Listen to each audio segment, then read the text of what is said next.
নাজাসা বাসালো হতে ব্রাহ্মণ কামুনা বাসালো হতে ব্রাহ্মণ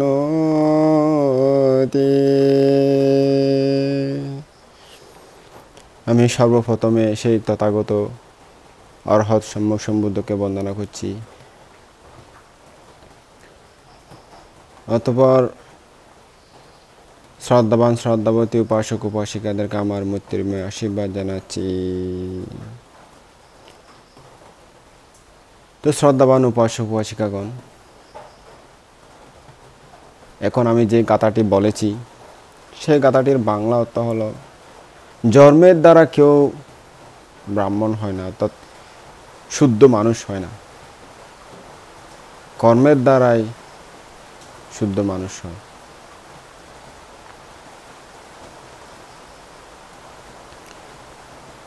তো আজকে আপনাদের সম্মুখে এমন একজন মহান ব্যক্তির জীবন কাহিনী নিয়ে দেশনা করব, যা শুনে আপনারা অভিভূত হয়ে যাবেন। যেই জীবন কাহিনী সারা বিশ্বকে দেখিয়ে দিয়েছিল মানুষ জন্মের কারণে নয়, নিজের কর্মের কারণেই মহৎ হতে পারে। যার জন্ম হয়েছিল ডাস্টবিনে, জন্মের পর পরিত্যক্ত হয়েছিল ডাস্টবিনে, বেশ্যামায়ের ঘরে, পতিতার ঘরে, সে কীভাবে বিশ্বসারা একজন বিখ্যাত লোকোত্তর লৌকিক জ্ঞানে মহীয়সী হয়েছিলেন, মহান ব্যক্তির পরিচয় দিয়েছিলেন। সেই কাহিনী আজকে আপনাদেরকে বলবো, শ্রদ্ধা করে শ্রবণ করবেন। অনেক বৈচিত্র্যময় এই জীবন কাহিনী, বুদ্ধের সঙ্গে ওতপ্রোতভাবে জড়িত, তাই ওনার জীবন ধন্য হয়েছিল। যদিও বা ওনার জন্ম বেশ্যার ঘরে, পতিতার ঘরে, পরিত্যক্ত হয়েছিল ডাস্টবিনে, তবুও ওনার জীবন সার্থক বলা যায়। পারামি এমন একটা জিনিস, আমি সবসময় বলি, পারামি থাকলে যেখানেই জন্ম নিক না কেন, যেখানেই থাকুক না কেন, সেই পারামি তাকে টেনে তুলে আনবেই আনবে। সেই জন্য আপনাদেরকে সবসময় বলি আমি, পারামি সৃষ্টি করুন। পারামি সৃষ্টি না করলে কোনো দিন আপনাকে দুঃখ মুক্তির পথে সেই পারামি আপনাকে টেনে আনবে না। 2500 বছর পূর্বে বুদ্ধ সময়কালে এই দরাদামে জন্মগ্রহণ করেছিলেন প্রথিত যশা বৈশিষ্ট্য বিশারদ জীবক। তার জীবন কাহিনী বড় করুণ, বড় বৈচিত্র্যপূর্ণ। জীবজগতে সর্বাঙ্গীন পুণ্য বিমণ্ডিত মানব দেখা যায় না। সকলেই পুণ্য অপুণ্য মিশ্রিত, অর্থাৎ পাপে আর পুণ্যে মিশ্রিত হয়ে জীবনযাপন করতে দেখা যায় বেশিরভাগ। সকলেই সুখ দুঃখের জোয়ার বাটায়, জন্ম মৃত্যুর প্রবাহ তাড়নায় অনন্ত অসীম দিকে দাবিত। মনীষী জীবকও সেই ধর্মাধীন, তার জীবনেও কুশলাকুশল মিশ্রিত ছিল। নগর জুসিনী 12 বিলাসিনীর গর্ভে, অর্থাৎ পতিতার গর্ভে জন্ম নিয়ে নির্মমভাবে পরিত্যক্ত হয়েছিলেন তিনি ডাস্টবিনের ময়লা আবর্জনার ফেলার স্থানে। কিন্তু ঘটনাক্রমে তার কর্মচক্র হলো বিবর্তিত।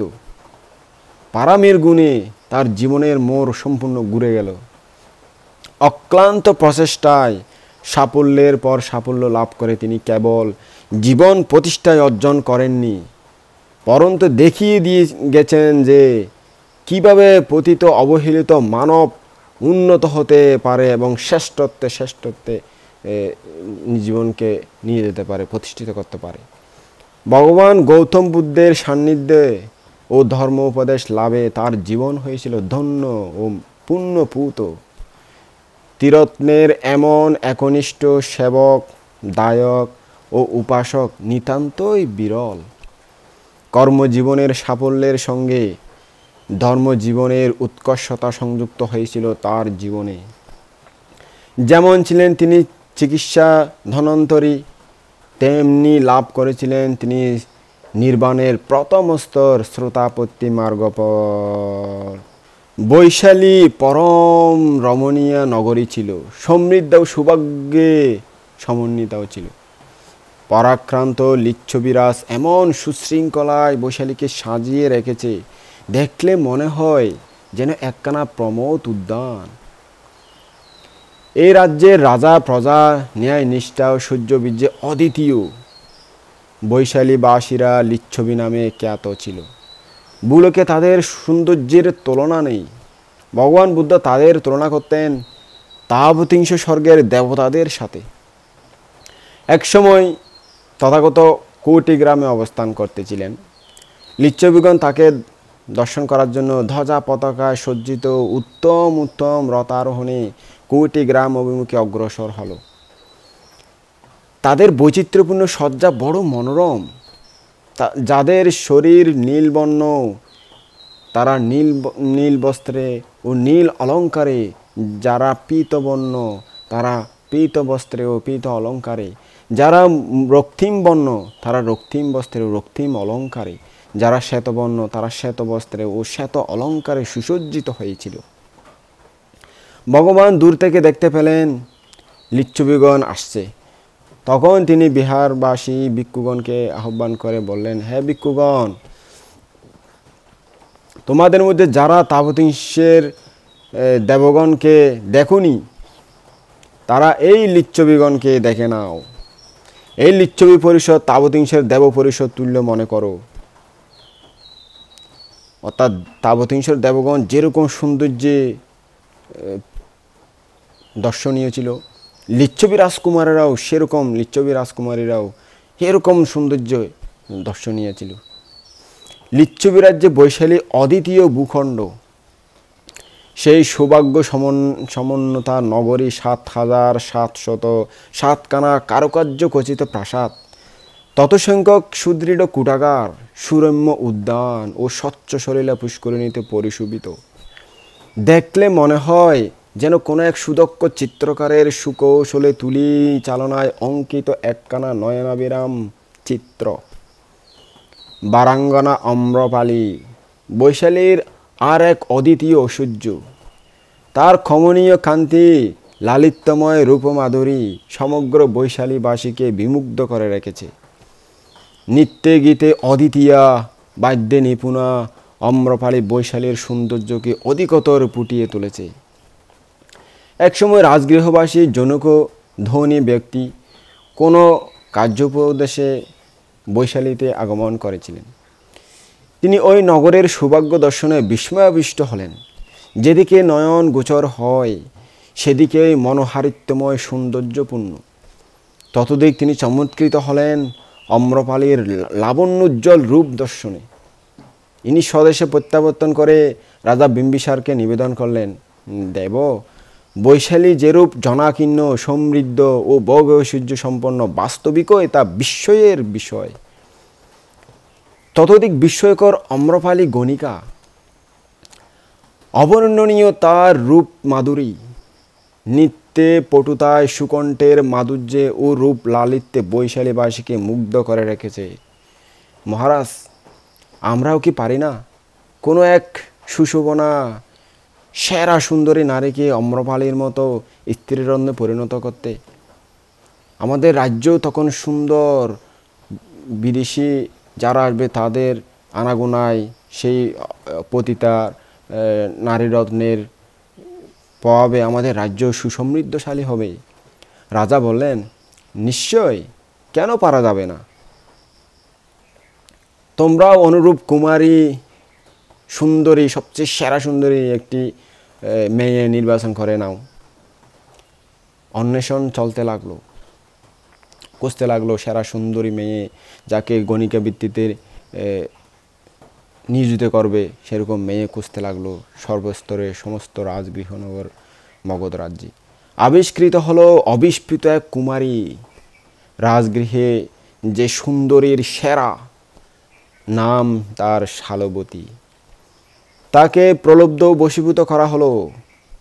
অনেক রাজ ঐশ্বর্য বা বিভিন্ন সাহায্য সহযোগিতা দেওয়ার মাধ্যমে প্রাসাদ করে দেবে, এর করে দেবে, সেই করে দেবে, বিভিন্নভাবে। নারীরা তো স্বাভাবিক লোভপরায়ণ, বেশি কিছু দেখলেই তখন সেখানে আর কোনো দ্বিমত করে না। রাজার সাহায্যে তাকে গণিকাবৃত্তির উপযুক্ত সকল বিদ্যা শিক্ষা দেওয়া গেল। ওর জন্য নির্মিত হলো একখানা প্রমোদ ভবন। এর চারপাশে মনোরম পুষ্পোদ্যান, তৎপর সুদৃঢ় প্রাকার বেষ্টনী, সম্মুখে প্রমোদ পুষ্করিণী, সিংহদ্বারে দ্বার রক্ষক, দাস দাসী ইত্যাদি সকল প্রকার ভোগ বিলাসের এত পরিপাট্য করা হলো যে রাজনারীর চেয়েও শালবতী এখন কোনো অংশে কম নয়। সেই সময় উজ্জয়িনী নগরী নরপতি চন্দ্রবুদ্ধের রাজধানী ছিল। তখন সেই নগরীতে রূপের পসরা কোলে জাঁকিয়ে বসেছিল বারাঙ্গনা পদ্মাবতী। সে ছিল রাজা চন্দ্রবুদ্ধের মানসপ্রিয়া ও অনুগ্রহিতা। তার বিলাস ভবনে প্রবেশের অধিকার ছিল মাত্র রাজা, মহারাজা ও ধনাঢ্য ব্যক্তিবর্গের। তার অনিন্দ্য সমুজ্জ্বল রূপ মাধুরী আকর্ষণ করত সকলকে। তার প্রাণ মাতানো কোমল মধুর কণ্ঠস্বর, জলতরঙ্গের মতো হাসির লহর, গণিকা সুলভ মোহিনী মায়া, মধুময় সুরের আমেজ, ছন্দের দোলা, নৃত্যের হিল্লোল সকলকে বিভোর করে তুলত। মগধরাজ বিম্বিসার একদিন শুনলেন পদ্মাবতীর এসব গুণকাহিনী। শুনে চমৎকৃত হলেন তিনি, আকুল হয়ে পড়লেন ওর দর্শন মানসে। অচিরে নৃপতি পদ্মাবতীর সহিত সাক্ষাৎ করলেন। এক রাত্রি পদ্মাবতীর প্রমোদ ভবনে অবস্থানের পর প্রাতে বিদায় গ্রহণের সময় পদ্মাবতী তার মনোভাব রাজ সকাশে ব্যক্ত করলেন এই বলে, মহারাজ, ভয় হয়, আপনাকে একটা কথা বলতে চাই। অভয় দিচ্ছে পদ্মাবতী, নির্ভয়ে বলো। মহারাজ, 12 বিলাসিনীদের ইচ্ছে নয় পুত্রের জননী হওয়া। তার বেশ্যা মেয়েরা পুত্র সন্তানের মা হতে চায় না, তারা কন্যা সন্তানই চায়। যেহেতু কন্যা সন্তানদেরকে মেয়ে জন্ম হলে তাদেরকে তাদের পেশায় আনবে, নিয়োজিত করবে এই আশায়। পুত্র হলে তাদের কোনো মানে কাজে আসে না, এইভাবে ভাবে আর কি। তারা করে না পুত্র কামনা।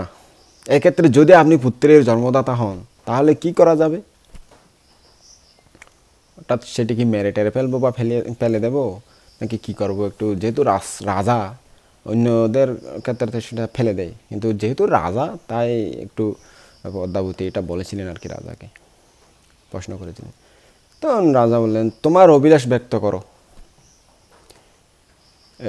নিপমণি, মহারাজ, এই পুত্রের পোষক হবেন আপনি, জগতে পরিচয় দেবেন আপনি তার জনক, তাই হবে পদ্মাবতী। নিশ্চিন্ত হও তুমি, একটু বড় হলে আমার নিকট পাঠিয়ে দিও ওকে। নরনাথ, কোন নিদর্শন দেখে ওর পরিচয় পাবেন আপনি? আমার নামাঙ্কিত এই আংটি তুমি সযত্নে রেখে দাও, এটাই হবে ওর নিদর্শন।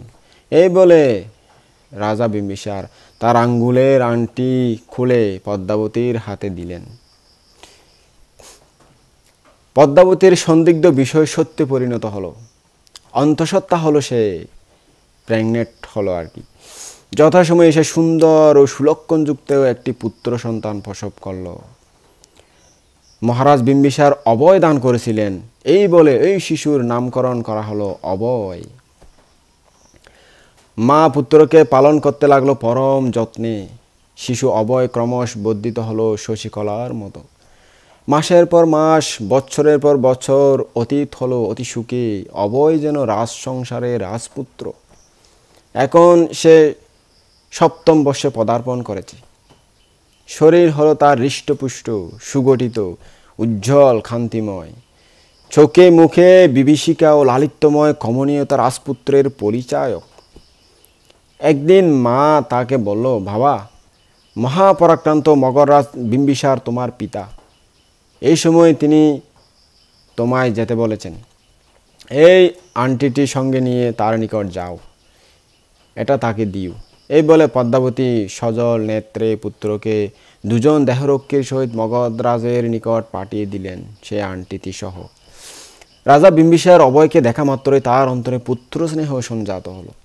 স্নেহ মমতায় আতিশয্যে রাজা অভয়কে মস্তকে ও পৃষ্ঠে মৃদুকর মার্জন করতে লাগলেন এবং সাদরে জিজ্ঞাসা করলেন, কুমার, তোমার নাম কি? তদুত্তর অভয় স্মিত মৃদুস্বরে বলল, বাবা, আমার নাম অভয় কুমার। রাজা সস্নেহে ওর চিবুকে হাত দিয়ে হেসে বললেন, বেশ অতি সুন্দর নাম, এ নাম তোমার যোগ্যই হয়েছে বাবা।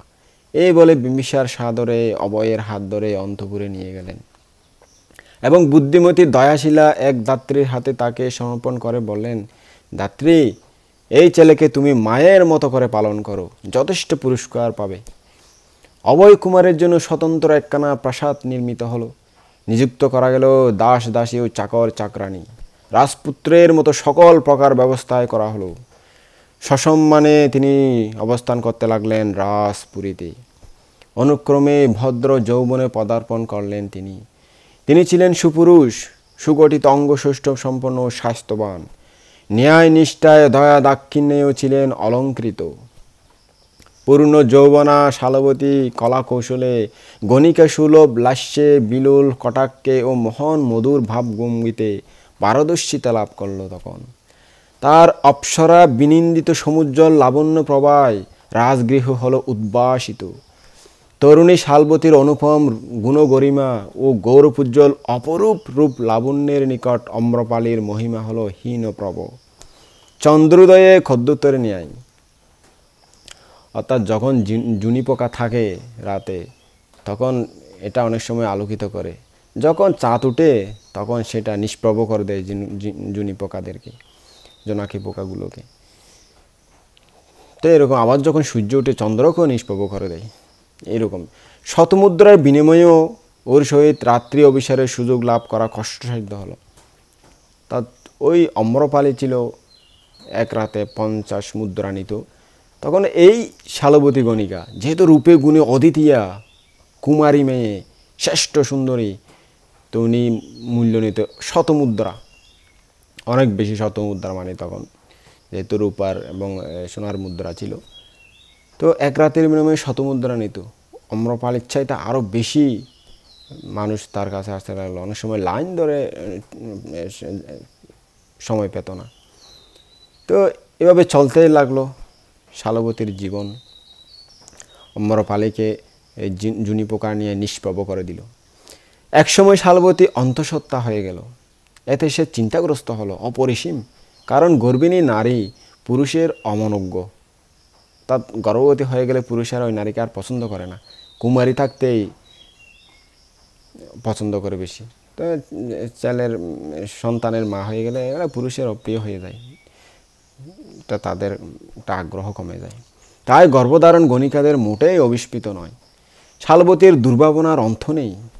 যদি কেউ অবগত হয় আমার এই অবস্থা, যদি কেউ জেনে যায় আমি যে প্রেগনেন্ট হয়ে গেছি, তাহলে পুরুষ মহলে আমার দুর্নাম রটবে। শালবতী অন্তঃসত্ত্বা, তখন আমার সমস্ত লাভ সৎকার ও যশ গৌরবের পরিহানি ঘটবে।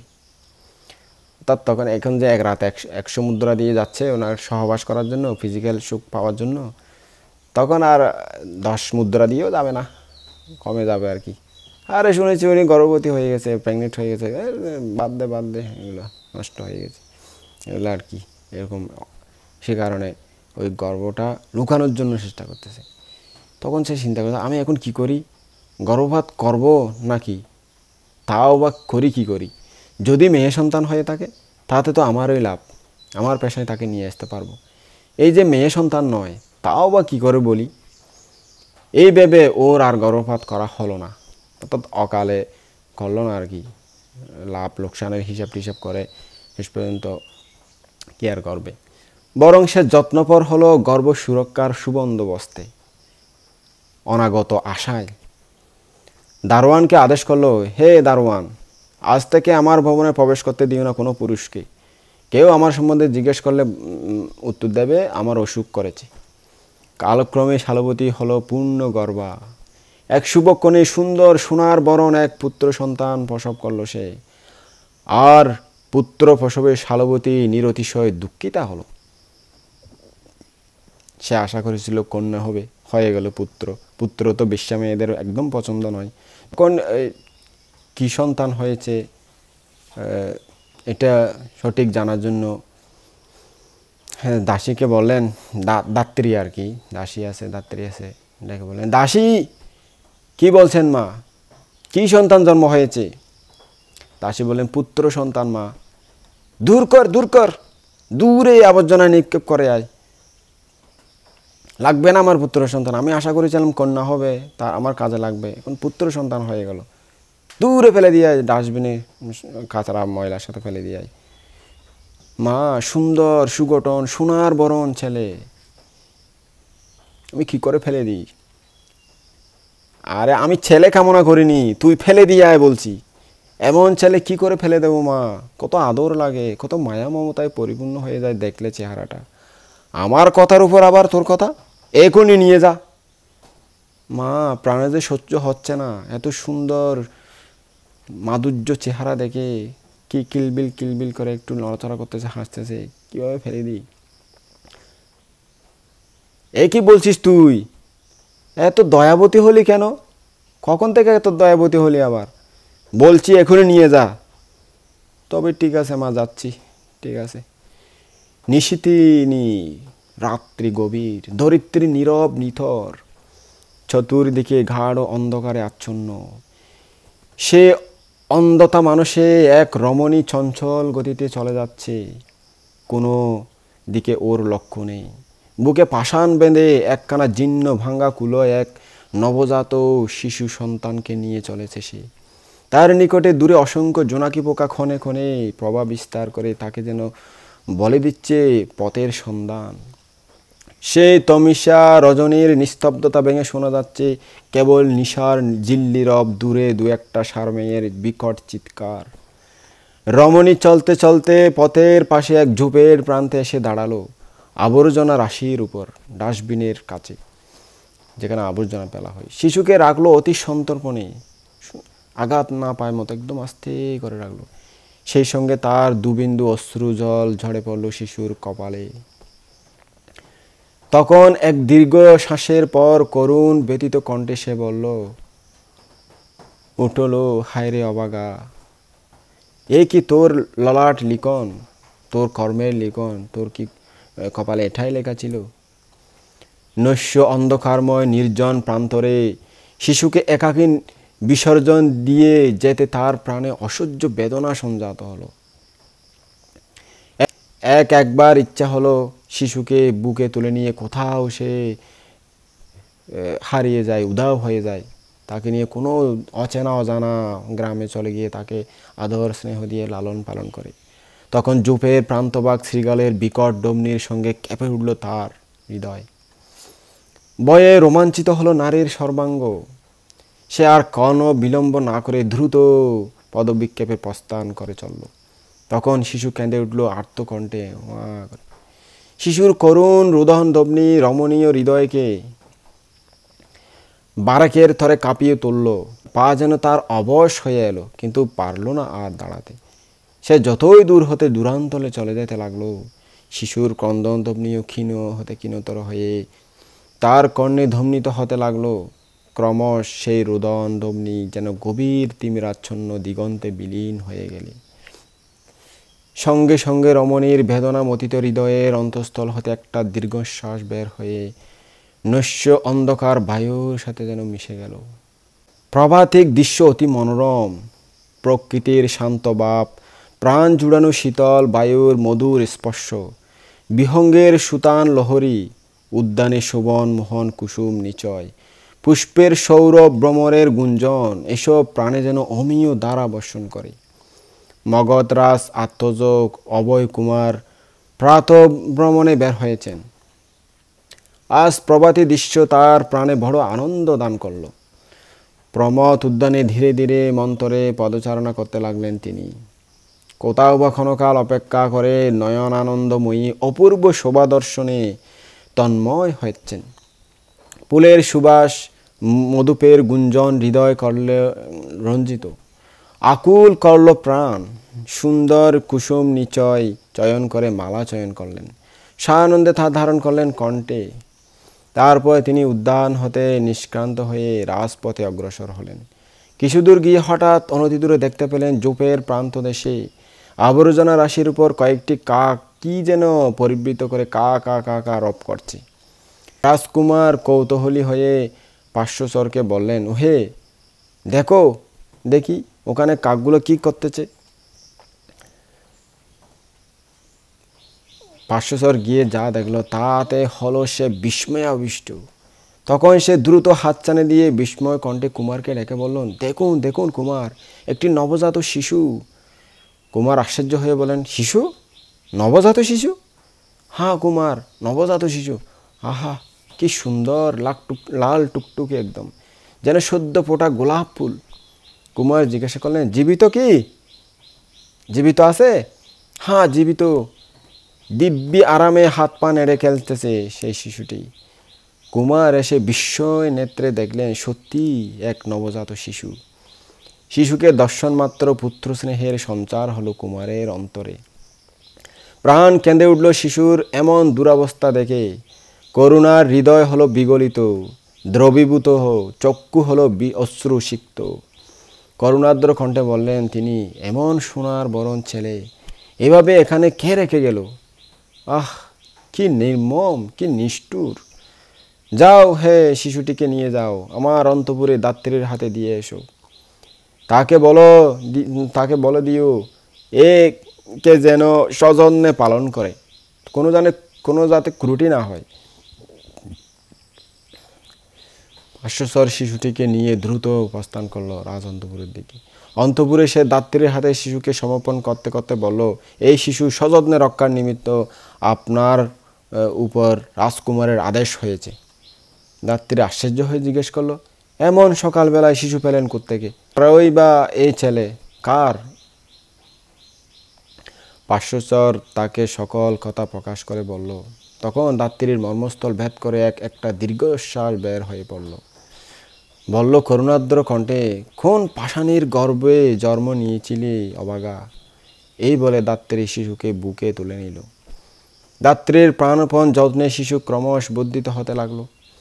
জীবিত কিনা অভয় কুমার একথা জিজ্ঞেস করায় শিশুর নামকরণ করা হলো জীবক। রাজকুমারের পুষ্য বলে তিনি জীবক কুমার পুষ্য নামে পরিচিত হয়েছিলেন। পরবর্তীতে জীবক বর্ধিত হবার সঙ্গে সঙ্গে তার দেহ হলো সৌন্দর্য সৌষ্ঠব্যপূর্ণ, ফুটে উঠল উজ্জ্বল লাবণ্য। পুষ্প বলিষ্ঠ, নিরোগ শরীর, নয়নদয় তেজদীপ্ত, বুদ্ধি চমৎকার, সাহস অসীম। রাজপুত্রের মতোই তাকে শোভা পেতে লাগলো। বালক স্বভাব সুলভ চঞ্চলতা কদিঞ্চিত বিদ্যমান থাকলেও তার বিনম্র স্বভাব কিন্তু তার প্রকাশ পেতে দেয় না। তার বয়োবৃদ্ধির সঙ্গে সঙ্গে অসাধারণ শারীরিক শক্তির বিকাশ পেয়েছিল। আশ্চর্যের বিষয়, কালে তিনি পঞ্চহস্তির বল ধারণ করেছিলেন। কুমার অভয় জীবককে পুত্র স্নেহতুল্য স্নেহ করতেন। তার সকল অভাব পূর্ণ করতেন তিনি মমতাময় অন্তরে। জীবকের বাবা সম্বোধনে অভয়ের হৃদয় কন্দর বাৎসল্য রসে পূর্ণ হতো। তাকে দেখে প্রত্যেকে মুগ্ধ হতো, স্নেহ করত, ভালোবাসত। রাজা বিম্বিসারও স্নেহের চক্ষে দেখতেন, নাতি বলে আদর করতেন।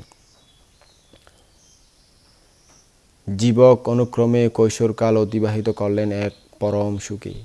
একদিন রাজপুরীর অন্যান্য বালকদের সহিত তিনি খেলা করছিলেন। কোনো কারণে তাদের সঙ্গে জীবকের মতানৈক্য ঘটল। ক্রমে বাকবিতণ্ডার সৃষ্টি হলো। বালকেরা সক্রোধে বলল, ওহে, যার মা বাপের পরিচয় নেই, যে জারস, তার কথার কত আস্পালন। চিটাঙ্গা কথা একটা কথা আছে না, জারগুয়া পাহাড়িয়ার জারগুয়া তার জারস সন্তান, যার বাপ পরিচয় নেই, মা পরিচয় নেই, এরকম আর কি। জারস শব্দ শুনে উগ্রতেজা জীবক ক্রোধে হলেন অগ্নিশর্মা। তিনি রোষ কষায়িত নেত্রে বলিলেন, রে দুর্বাগারা, সাবধান হয়ে কথা বল। আমি নই জারস, জারস তোরাই। তখন সকলেই বিদ্রুপ হাসে বলে উঠল, হা হা হা, বটে, আমরাই জারস বই কি, তোকে জোপ থেকে কুড়িয়ে নিয়ে এসেছে কি না, তাই আমরা হলাম জারস, বেটা কোথাকার। এই বলে সবাই হু হু শব্দে হেসে উঠল। তেজস্বীর জীবক ক্রোধে ঘৃণার অপমানে মর্মে মর্মে গেলেন মরে। তার শরীরে অসাধারণ শক্তি, ইচ্ছে হয় একটা মুষ্টি আঘাতে কিলঘুষি মেরে সকলকে ধরাশায়ী করে দিই। আবার সংযত হয়ে ক্ষুদ্র স্বরে বললেন, তোরা কি আমায় পাগল পেয়েছিস? না না বাপু, তুমি পাগল নও, হাওয়া ছেলে। আচ্ছা বাপু, বল দেখি তোর বাবাকে আর মাকে। আমরা তো জানি না। না জানলে তোদের বলেও কাজ নেই, তোদের মুখে যা আসে তাই বল, ঘৃণা হয় তোদের সঙ্গে কথা বলতে। এই চললাম আমি, তোদের সাথে আর হবে না। বাবার কাছে তাকে বলে তোদের শাস্তি দেওয়াবো। এই বলে যুবক দ্রুত গমনে উদ্যত হলে বালকেরা তার গমনে বাধা দিয়ে বলল, আরে বাছা, এত তাড়া কেন? যাবে আর কি, একটু দাঁড়া না বাবু, দয়া করে আর একটা দুটা কথা শুনে যা। আচ্ছা বলি, তোর মামার বাড়ি কোথায় রে? আমাদের মামার বাড়ি থেকে আমাদের জন্য কত কি উপহার দ্রব্য আসে, তোর জন্য কিছুই তো আসে না। কই, কোনোদিন তো দেখলাম না কিছু আনতে তোর মামার বাড়ি থেকে। তখন যুবকের সর্বশরীর ক্রোধে কম্পিত হচ্ছিল। বললেন দৃপ্ত কণ্ঠে, পথ ছেড়ে দে অবাগারা, তোদের সঙ্গে কোনো কথাই বলতে চাই না আর আমি। এই বলে তিনি দ্রুত চলে গেলেন। পথে যেতে যেতেই চিন্তা করলেন, সত্যিই তো, কোনোদিন তো আমার মামার বাড়ি যায়নি, কাকেও তো কোনোদিন মামা বলে ডাকিনি, মামার বাড়ি থেকে কোনোদিন কোনো উপহারও তো আসেনি, তবে কি এদের কথা সত্য? আচ্ছা, গিয়ে বাবাকে জিজ্ঞেস করে দেখি একবার। এরূপ চিন্তা করতে করতে যুবক বিষাদ মনে অভয় কুমারের নিকট উপস্থিত হলেন। তার গম্ভীর ও বিষণ্ণ ভাব দেখে কুমার সস্নেহে জিজ্ঞেস করলেন, কি হয়েছে বাবা, তোমায় এত বিষণ্ণ দেখছি কেন? তার স্নেহবাক্যে যুবকের চক্ষু সজল হয়ে উঠল। বালক অভয়ের বুকে মুখ লুকিয়ে ডুকরে কেঁদে উঠল। এ অনাথ বালকের কোনো দুঃখ অভয়ের অসহ্য হতো। আজ ওর চোখে জল দেখে তিনি বড় ব্যথিত হলেন। স্নেহপূর্ণ সান্ত্বনা বাক্যে তিনি যুবককে শান্ত করে জিজ্ঞেস করলেন, বাবা, তুমি এমন করে কাঁদছো কেন? যুবক বাষ্পরুদ্ধ কণ্ঠে বললেন, বাবা, ছেলেগুলো আমায় অপমান করেছে। কি অপমান করেছে? ওরা কি না বলে আমার বাবা নেই, আমার মা নেই, আরও বলে কি আমি জারজ। ওরা আমায় অমন বলবে কেন বাবা? আমি কি সত্যি এরকম?